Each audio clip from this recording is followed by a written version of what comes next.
Hello, ಎಲ್ಲರಿಗೂ ನಮಸ್ಕಾರ. Welcome back to ರುಚಿ ಬೊಂಬಾಟ್. ಇನ್ನು ಯಾರೆಲ್ಲ ಸಬ್ಸ್ಕ್ರೈಬ್ ಮಾಡದೆ ನೋಡ್ತಾ ಇದ್ದರೆ ಸಬ್ಸ್ಕ್ರೈಬ್ ಮಾಡಿ ಹಾಗೂ ಬೆಲ್ ಬಟನ್ನ ಕ್ಲಿಕ್ ಮಾಡಿ. ಇವತ್ತು ದೊನ್ನೆ ಬಿರಿಯಾನಿ ಹೇಗೆ ಮಾಡೋದು ಅಂತ ಹೇಳ್ಕೊಡ್ತಾ ಇದ್ದೀನಿ. ಇದನ್ನು ಸಾಮಾನ್ಯವಾಗಿ ಬಾಸುಮತಿ ಅಕ್ಕಿಯಲ್ಲಿ ಮಾಡೋದಿಲ್ಲ, ಬದಲಿಗೆ ಸಣ್ಣ ಅಕ್ಕಿ ಅಂದರೆ ಜೀರಿಗೆ ಸಾಂಬಾ ಅಕ್ಕಿಯಲ್ಲಿ ಮಾಡ್ತಾರೆ. ಈ ಸೀಕ್ರೆಟ್ ರೆಸಿಪಿನ ನಾನಿವತ್ತು ಹೇಳ್ಕೊಡ್ತಾ ಇದ್ದೀನಿ. ನೀವು ಮನೆಯಲ್ಲಿ ಒಂದು ಸರಿ ಮಾಡಿ ನೋಡಿ, ಹೇಗಿತ್ತು ಅಂತ ನನಗೆ ಕಾಮೆಂಟಲ್ಲಿ ಮೆನ್ಷನ್ ಮಾಡಿ. ಇದಕ್ಕೆ ಏನೆಲ್ಲ ಬೇಕು ಅಂತ ನೋಡೋಣ ಬನ್ನಿ. ಹಾಗಾದರೆ ಅಡುಗೆ ಮನೆಗೆ ಹೋಗೋಣವಾ? ನಾನಿಲ್ಲಿ ಮೊದಲಿಗೆ ಜೀರಿಗೆ ಸಾಂಬಾ ಅಕ್ಕಿ ಅಂದರೆ ಜೀರಾ ರೈಸ್ನ 3/4 kg ತೊಗೊಂಡಿದ್ದೀನಿ. ಇದನ್ನು ಈಗ ನೀರಿಂದ ಕ್ಲೀನಾಗಿ ತೊಳ್ಕೊತಾ ಇದ್ದೀನಿ. 2 ಸರಿ ತೊಳ್ಕೊಂಡ್ರೆ ಚೆನ್ನಾಗಿರುತ್ತೆ.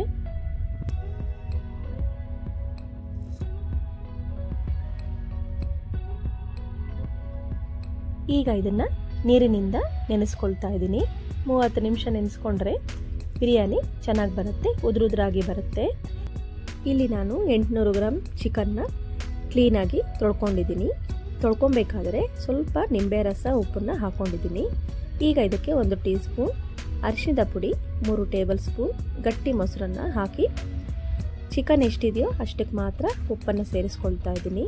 ಈಗ ಇದನ್ನು ಮಿಕ್ಸ್ ಮಾಡ್ಕೊಳ್ಬೇಕು, ಚೆನ್ನಾಗಿ ಮಿಕ್ಸ್ ಮಾಡ್ಕೊಳ್ಬೇಕು. ನಾವು ಮೊಸರು ಹಾಕಿರೋದ್ರಿಂದ ಚಿಕನ್ನು ಸಾಫ್ಟ್ ಆಗುತ್ತೆ, ರಬ್ಬರ್ ಥರ ಆಗೋದಿಲ್ಲ. ಇದನ್ನು 30 ನಿಮಿಷ ನೆನೆಯೋದಕ್ಕೆ ಬಿಟ್ಟಿದ್ದೀನಿ. ಈಗ ಒಂದು ಮಸಾಲೆ ಇದೆ, ಸೀಕ್ರೆಟ್ ರೆಸಿಪಿ. ನೋಡೋಣ ಬನ್ನಿ ಏನು ಅಂತ. ಇಲ್ಲಿ ನಾನು ಚಕ್ಕೆ 1 ಇಂಚು, 4 ಲವಂಗ, 3 ಏಲಕ್ಕಿ,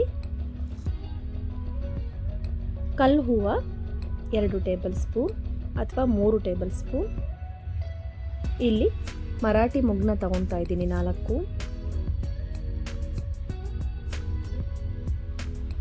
ಜಾಕಾಯಿ 1/4 ಟೀ ಸ್ಪೂನ್. ಇದು ಜಾಪತ್ರೆ ಸ್ವಲ್ಪ, ಸೋಂಪು 1 ಟೇಬಲ್ ಸ್ಪೂನ್, 1 ಟೇಬಲ್ ಸ್ಪೂನ್ ಮೆಣಸು ಹಾಗೂ 1 ಬಿರಿಯಾನಿ ಎಲೆ ಹಾಕಿ ಇದನ್ನು ಕ್ಲೀನಾಗಿ ರುಬ್ಕೊಳ್ಬೇಕು. ನೋಡಿ, ಇಷ್ಟು ರುಬ್ಕೊಂಡ್ರೆ ಸಾಕು. ಈಗ ಮಸಾಲೆ ರೆಡಿ ಮಾಡ್ಕೊಳ್ಳೋಣ. ಇಲ್ಲಿ ಒಂದು ಬಾಣಲಿಗೆ ಎಣ್ಣೆ ಹಾಕಿ ಸ್ವಲ್ಪ ಬೆಚ್ಚಗಾದ್ಮೇಲೆ ಈರುಳ್ಳಿ, ಹಸಿ ಮೆಣಸಿನ್ಕಾಯಿ ಹಾಕಿ ಚೆನ್ನಾಗಿ ಫ್ರೈ ಮಾಡ್ಕೊಳ್ತಾ ಇದ್ದೀನಿ. ಮೆಣಸಿನ್ಕಾಯಿ ಎಲ್ಲ ಎಣ್ಣೆಯಲ್ಲಿ ಚೆನ್ನಾಗಿ ಫ್ರೈ ಆಗಬೇಕು. ಖಾರ ನಿಮಗೆ ಎಷ್ಟು ಬೇಕೋ ಅಷ್ಟು ನೋಡಿಕೊಂಡು ಹಾಕ್ಕೊಳ್ಳಿ. ಇದಕ್ಕೆ ಕೊತ್ತಂಬರಿ ಸೊಪ್ಪು, ಪುದೀನ, ಇದು ಸಬ್ಬಕ್ಕಿ ಸೊಪ್ಪು. ಇದು ಆಪ್ಷನಲ್ಲು, ಹಾಕ್ಕೊಂಡ್ರೆ ಚೆನ್ನಾಗಿರುತ್ತೆ ಟೇಸ್ಟು. ಇದನ್ನು ಒಂದು 30 ಸೆಕೆಂಡು ಚೆನ್ನಾಗಿ ಫ್ರೈ ಮಾಡ್ಕೊಳ್ಬೇಕು. ಎಣ್ಣೆಲೆ ಇದು ಚೆನ್ನಾಗಿ ಫ್ರೈ ಆಗೋದ್ರಿಂದ ಬಿರಿಯಾನಿಗೆ ಎಕ್ಸ್ಟ್ರಾ ಫ್ಲೇವರ್ ಬರುತ್ತೆ. 1 ಗ್ಲಾಸ್ ಅಕ್ಕಿಗೆ 4 ಹಸಿಮೆಣಸಿನ್ಕಾಯಿ ಲೆಕ್ಕ ತಗೊಂಡಿದ್ದೀನಿ ನಾನು. ನಿಮಗೆ ಖಾರ ಎಷ್ಟು ಬೇಕೋ ಅಷ್ಟು ನೋಡಿಕೊಂಡು ಹಾಕ್ಕೊಳ್ಬೋದು. ಈಗ ಇದನ್ನು ತಣ್ಣಗಾಗೋದಕ್ಕೆ ಬಿಡಬೇಕು. ಸ್ವಲ್ಪ ತಣ್ಣಗಾದ್ಮೇಲೆ ಇದನ್ನು ರುಬ್ಕೊಳ್ತಾ ಇದ್ದೀನಿ. ನೋಡಿ, ಇಷ್ಟಾದರೆ ಸಾಕು. ಈಗ ನಾನು ಇದನ್ನು ಕುಕ್ಕರಲ್ಲಿ ಮಾಡ್ಕೊಳ್ತಾ ಇದ್ದೀನಿ ಬಿರಿಯಾನಿ. ಒಂದು ಕುಕ್ಕರಿಗೆ 1/4 ಕಪ್ ಎಣ್ಣೆ, ಸ್ವಲ್ಪ ಬೆಣ್ಣೆ, 2 ಟೇಬಲ್ ಸ್ಪೂನ್ ತುಪ್ಪ ಹಾಕ್ಕೊಳ್ತಾ ಇದ್ದೀನಿ. ಎಣ್ಣೆ, ಬೆಣ್ಣೆ ಹಾಗೂ ತುಪ್ಪ ನಿಮಗೆ ಎಷ್ಟು ಬೇಕೋ ಅಷ್ಟು ನೋಡಿಕೊಂಡು ಹಾಕ್ಕೊಳ್ಬೋದು.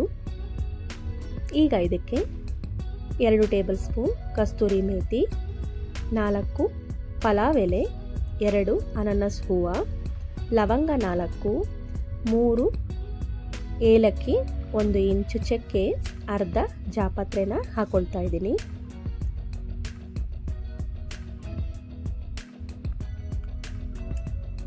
ಎರಡು ದೊಡ್ಡ ಗಾತ್ರದ ಈರುಳ್ಳಿನ ಸ್ಲೈಸಸ್ ಆಗಿ ಕಟ್ ಮಾಡಿಕೊಂಡು ಹಾಕ್ಕೊಂಡಿದ್ದೀನಿ. ಈರುಳ್ಳಿ ಚೆನ್ನಾಗಿ ಎಣ್ಣೆಲೆ ಗೋಲ್ಡನ್ ಬ್ರೌನ್ ಬರೋವರೆಗೂ ಫ್ರೈ ಮಾಡ್ಕೊಳ್ಬೇಕು. ಮೀಡಿಯಮ್ ಉರಿಲಿ ಇದನ್ನು ಫ್ರೈ ಮಾಡ್ಕೊಳ್ತಾ ಇರಬೇಕು. ನೋಡಿ, ಚೆನ್ನಾಗಿ ಈಗ ಫ್ರೈ ಆಗಿದೆ ಇದು. ಇದಕ್ಕೆ 1 ಟೇಬಲ್ ಸ್ಪೂನ್ ಶಾಹಿ ಜೀರಾ ಹಾಕ್ಕೊಂಡು ಒಂದು ಸಾರಿ ಮಿಕ್ಸ್ ಮಾಡ್ಕೊಳ್ಬೇಕು. ಈಗ 2 ಚಿಕ್ಕ ಟೊಮೊಟೊನ ಕಟ್ ಮಾಡ್ಕೊಂಡಿದ್ದೀನಿ. 1.5 ಟೇಬಲ್ ಸ್ಪೂನ್ ಶುಂಠಿ ಬೆಳ್ಳುಳ್ಳಿ ಪೇಸ್ಟ್, ಅರ್ಧ ಟೇಬಲ್ ಸ್ಪೂನ್ ಅರಿಶಿಣದ ಪುಡಿ ಹಾಗೂ 1 ಚಿಟಿಕೆ ಉಪ್ಪು ಹಾಕ್ಕೊಂಡು ಚೆನ್ನಾಗಿ ಫ್ರೈ ಮಾಡ್ಕೊಳ್ಬೇಕು. ಅರಿಶಿನ ಉಪ್ಪು ಸೇರಿಸೋದ್ರಿಂದ ಟೊಮೊಟೊ ಚೆನ್ನಾಗಿ ಫ್ರೈ ಆಗುತ್ತೆ, ಎಣ್ಣೆಲೆ ಬೇಗ ಆಗುತ್ತೆ. ನೋಡಿ ಹೇಗೆ ಫ್ರೈ ಮಾಡ್ಕೊಳ್ತಾ ಇರಬೇಕು.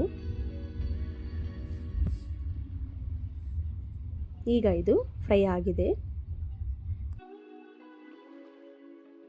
ಇದಕ್ಕೆ ನೆನೆಸಿಟ್ಟ ಚಿಕನ್ನ ಹಾಕೊಳ್ಳೋಣ. ನೋಡಿ ಚಿಕನ್ನು ಸಾಫ್ಟ್ ಆಗಿರುತ್ತೆ, ನಾವು ಮೊಸರು ಹಾಕಿರೋದ್ರಿಂದ. ಎಣ್ಣೆಯಲ್ಲಿ ಇದನ್ನು 1 ನಿಮಿಷ ಚೆನ್ನಾಗಿ ಫ್ರೈ ಮಾಡ್ಕೊಳ್ಬೇಕು. ಉರಿ ಮೀಡಿಯಮಲ್ಲಿ ಇರಬೇಕು. ಎಣ್ಣೆಲೇ ಇದನ್ನು ಚೆನ್ನಾಗಿ ಫ್ರೈ ಮಾಡ್ಕೊಳ್ಳೋದ್ರಿಂದ ಚಿಕನಲ್ಲಿರೋ ಹಸಿ ವಾಸನೆ ಎಲ್ಲ ಹೋಗುತ್ತೆ. ಮಿಕ್ಸ್ ಮಾಡ್ಕೊಳ್ತಾ ಇರಬೇಕು, ಇಲ್ಲಾಂದರೆ ತಳ ಅಂಟ್ಕೊಳ್ಳುತ್ತೆ. ಈಗ ಇದು ಎಣ್ಣೆಲೇ ಚೆನ್ನಾಗಿ ಫ್ರೈ ಆಗಿದೆ. ಇದನ್ನು ಮುಚ್ಚಳ ಮುಚ್ಚಿ ಮೀಡಿಯಮ್ ಉರಿಲಿ 2 ನಿಮಿಷ ಬೇಯಿಸ್ಕೊಳ್ಳೋಣ. ನೋಡಿ ಈಗ 2 ನಿಮಿಷ ಆಗಿದೆ. ಚಿಕನಲ್ಲಿ ನೀರು ಬಿಟ್ಕೊಂಡಿದೆ ಎಲ್ಲ. ಈಗ ಒಂದು ಸಾರಿ ಇದನ್ನು ಮಿಕ್ಸ್ ಮಾಡ್ಕೊಳ್ತಾ ಇದ್ದೀನಿ. ಇದಕ್ಕೆ ಈಗ ನಾವು ಕೊತ್ತಂಬರಿ ಸೊಪ್ಪು, ಹಸಿಮೆಣಸಿನ್ಕಾಯಿ ಎಲ್ಲ ರುಬ್ಬಿಟ್ಕೊಂಡಿದ್ವಲ್ಲ, ಆ ಮಸಾಲೆನ ಹಾಕ್ಕೊಳ್ಬೇಕು. ಇದು ಎಣ್ಣೆಲಿ ಸ್ವಲ್ಪ ಫ್ರೈ ಮಾಡಿಕೊಂಡ್ರೆ ಸಾಕು. ಯಾಕಂದರೆ ನಾವು ಆಲ್ರೆಡಿ ಎಣ್ಣೆಲಿ ಹಸಿಮೆಣಸಿನ್ಕಾಯಿ, ಈರುಳ್ಳಿ, ಕೊತ್ತಂಬರಿ ಸೊಪ್ಪು ಎಲ್ಲ ನಾವು ಫ್ರೈ ಮಾಡ್ಕೊಂಡಿದ್ದೀವಿ. ಒಂದು ಸಾರಿ ಕ್ಲೀನಾಗಿ ಮಿಕ್ಸ್ ಮಾಡ್ಕೊಳ್ಬೇಕು. ಈಗ ಇದನ್ನು ಮುಚ್ಚಳ ಮುಚ್ಚಿ 1 ನಿಮಿಷ ಬೇಯಿಸ್ಕೊಳ್ಬೇಕು. 1 ನಿಮಿಷ ಆಗಿದೆ. ಮಸಾಲೆ ಎಲ್ಲ ಚಿಕನ್ಗೆ ಸ್ವಲ್ಪ ಸೇರಿಕೊಂಡಿದೆ. ಒಂದು ಸಾರಿ ಮಿಕ್ಸ್ ಮಾಡ್ಕೊಳ್ತಾ ಇದ್ದೀನಿ. ಈಗ ಇದಕ್ಕೆ ಧನಿಯಾ ಪುಡಿ ಹಾಕ್ಕೊಂಡು ನಾವು ಆಗಲೇ ರುಬ್ಬಿಟ್ಕೊಂಡಿರುವ ಮಸಾಲೆ ಪುಡಿನ ಹಾಕ್ಕೊಂಡು ಫ್ರೈ ಮಾಡ್ಕೊಳ್ಬೇಕು. ಕ್ಲೀನಾಗಿ ಎಲ್ಲ ಕಡೆ ಹೋಗೋ ರೀತಿ ಫ್ರೈ ಮಾಡ್ಕೊಳ್ತಾ ಇದ್ದೀನಿ. ಇದು ತುಂಬ ಚೆನ್ನಾಗಿ ಬರುತ್ತೆ, ನೀವು ಟ್ರೈ ಮಾಡಿ. ನಾವು ಮನೇಲೇ ಮಾಡ್ಕೊಂಡ್ವಿ ಅಂತ ನಮಗೆ ತುಂಬ ಖುಷಿ ಇರುತ್ತೆ. ಈಗ ಮುಚ್ಚಳ ಮುಚ್ಚಿ 1 ನಿಮಿಷ ಮೀಡಿಯಮ್ ಉರಿಲಿ ಫ್ರೈ ಮಾಡ್ಕೊಳ್ತಾ ಇದ್ದೀನಿ. ನಾನು ಹೇಳೋ ಸ್ಟೆಪ್ಸ್ ಎಲ್ಲ ನೀವು ಹೀಗೆ ಫಾಲೋ ಮಾಡಿದ್ರೆ ನಿಮ್ಮ ರುಚಿಯಾಗಿ ದೊನ್ನೆ ಬಿರಿಯಾನಿನ ಸವಿಬೋದು. ಈಗ ಇದು ಮಿಕ್ಸ್ ಆಗಿದೆ, ಇದರಲ್ಲಿ ನೀರೇನಿಲ್ಲ. ನೋಡಿ ಚಿಕನ್ನು ಕೂಡ ಆಗಲೇ 3/4 ಭಾಗ ಬೆಂದಿದೆ. ನೋಡಿ ಜಾಸ್ತಿ ನೀರಿಲ್ಲ. ಇದಕ್ಕೆ ಈಗ ನಾನು 5/4 ಗ್ಲಾಸ್ ನೀರನ್ನ ಹಾಕ್ಕೊಳ್ತಾ ಇದ್ದೀನಿ. ಅಂದರೆ 1 ಗ್ಲಾಸ್ ಅಕ್ಕಿಗೆ 1/4 ಗ್ಲಾಸ್ ನೀರು ಹಾಕ್ಕೊಳ್ಬೇಕು. ನೀವು ಏನಾದರೂ ಜೀರಾ ರೈಸಲ್ಲಿ ಮಾಡ್ತಾಯಿದ್ರೆ, ಅದೇ ಬಾಸುಮತಿಲಿ ಮಾಡಿದ್ರೆ 1 ಗ್ಲಾಸ್ ಅಕ್ಕಿಗೆ 1.5 ಗ್ಲಾಸ್ ನೀರು ಹಾಕ್ಕೊಳ್ಬೇಕು. ಇಲ್ಲಿ ನಾನು ರುಚಿಗೆ ತಕ್ಕಷ್ಟು ಉಪ್ಪನ್ನು ಸೇರಿಸಿ ಒಂದು ಸಾರಿ ಮಿಕ್ಸ್ ಮಾಡಿ ಕುದಿಯೋವರೆಗೂ ಬಿಟ್ಟಿದ್ದೀನಿ. ನೀರು ಇಲ್ಲಿ ಚೆನ್ನಾಗಿ ಕುದೀತಾ ಇದೆ. ಈ ಟೈಮಲ್ಲಿ ನೀವು ಉಪ್ಪು ಮತ್ತು ಖಾರನ ಅಡ್ಜಸ್ಟ್ ಮಾಡ್ಕೊಳ್ಬೇಕು. ಈಗ ಇದಕ್ಕೆ ನೆನೆಸಿಟ್ಟ ಅಕ್ಕಿನ ಹಾಕ್ಕೊಳ್ತಾ ಇದ್ದೀನಿ. ನೀರೆಲ್ಲ ಚೆನ್ನಾಗಿ ಸೋದಿಸ್ಕೊಂಡು ಹಾಕ್ಕೊಳ್ತಾ ಇದ್ದೀನಿ. ಇದನ್ನು ನಿಧಾನಕ್ಕೆ ತಿರುಗಿಸ್ಕೊಳ್ಬೇಕು, ಇಲ್ಲ ಅಂದರೆ ಅನ್ನ ಎಲ್ಲ ಹೊಡ್ಕೊಳ್ಳುತ್ತೆ. ಈಗ ಇದನ್ನು ಮುಚ್ಚಳ ಮುಚ್ಚಿ 2 ನಿಮಿಷಗಳ ಕಾಲ ಮೀಡಿಯಮ್ ಉರಿಲಿ ಬೇಯಿಸ್ಕೊಳ್ಬೇಕು. ನೋಡಿ ಈಗ 2 ನಿಮಿಷ ಆಗಿದೆ. ಒಂದು ಸಾರಿ ಮಿಕ್ಸ್ ಮಾಡ್ಕೊಳ್ಳೋಣ.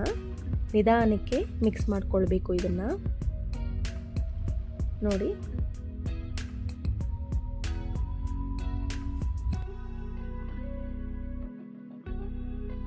ಈಗ ಇದಕ್ಕೆ 3/4 ನಿಂಬೆಹಣ್ಣಿನ ರಸನ ಹಾಕ್ಕೊಳ್ತಾ ಇದ್ದೀನಿ. ಆಗಲೇ ನಾವು ಚಿಕನ್ ನೆನೆಸ್ಬೇಕಾದ್ರೆ ಮೊಸರು ಹಾಕಿದ್ವಿ. ಈಗ ನಿಂಬೆಹಣ್ಣು ಅಷ್ಟು ಸಾಕು. 2 ಟೇಬಲ್ ಸ್ಪೂನ್ ತುಪ್ಪ ಹಾಕ್ಕೊಳ್ತಾ ಇದ್ದೀನಿ. ಈಗ ಇದನ್ನು ನಿಧಾನಕ್ಕೆ ತಿರುಗಿಸ್ಕೊಳ್ಬೇಕು, ಚೆನ್ನಾಗಿ ಮಿಕ್ಸ್ ಮಾಡ್ಕೊಳ್ಬೇಕು.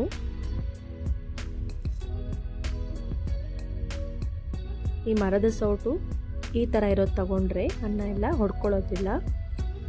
ಈಗ ಸಣ್ಣ ಉರಿಲಿ 5 ನಿಮಿಷ ಕುಕ್ಕರ್ ಮುಚ್ಚಳ ಮುಚ್ಚಿ ಇದನ್ನು ಬೇಯಿಸ್ಕೊಳ್ತಾ ಇದ್ದೀನಿ. ವಿಷಲ್ ಬರಬಾರ್ದು. 5 ನಿಮಿಷ ಟೈಮ್ ನೋಡಿಕೊಂಡು ನೀವು ಆಫ್ ಮಾಡಬೇಕು. ಇಮಿಡಿಯೇಟ್ಲಿ ಪ್ರೆಷರ್ನ ರಿಲೀಸ್ ಮಾಡಬೇಕು. ಈಗ ನೋಡಿ ಪರ್ಫೆಕ್ಟಾಗಿ ನೀರು ಎಲ್ಲ ಕರೆಕ್ಟಾಗಿದೆ. ಬಿಸಿ ಇದ್ದಾಗ ಇದನ್ನು ಜಾಸ್ತಿ ತಿರುಗಿಸ್ಕೊಳ್ಬಾರ್ದು. ಚಿಕನ್ ಕೂಡ ಸಾಫ್ಟಾಗಿ ಬೆಂದಿದೆ. ಇದನ್ನು ಒಂದು ದೊನ್ನೆ ಒಳಗೆ ಹಾಕಿ ಮೊಟ್ಟೆ ಹಾಗೂ ಚಿಕನ್ ಸಾರಿಂದ ಸರ್ವ್ ಮಾಡಿದರೆ ರುಚಿ ರುಚಿಯಾದ ಚಿಕ್ಕಪೇಟೆಯ ದೊನ್ನೆ ಬಿರಿಯಾನಿ ಸವಿಯಲು ಸಿದ್ಧ. ನೀವು ಇದನ್ನು ಮನೆಯಲ್ಲಿ ಮಾಡಿದಾಗ ನನಗೆ ಕಾಮೆಂಟ್ ಬಾಕ್ಸಲ್ಲಿ ತಿಳಿಸಿ. ಮತ್ತೊಂದು ರೆಸಿಪಿಯ ಜೊತೆ ಮತ್ತೆ ಸಿಗೋಣ ಸ್ನೇಹಿತರೆ. Thank you for your time. Thank you for watching.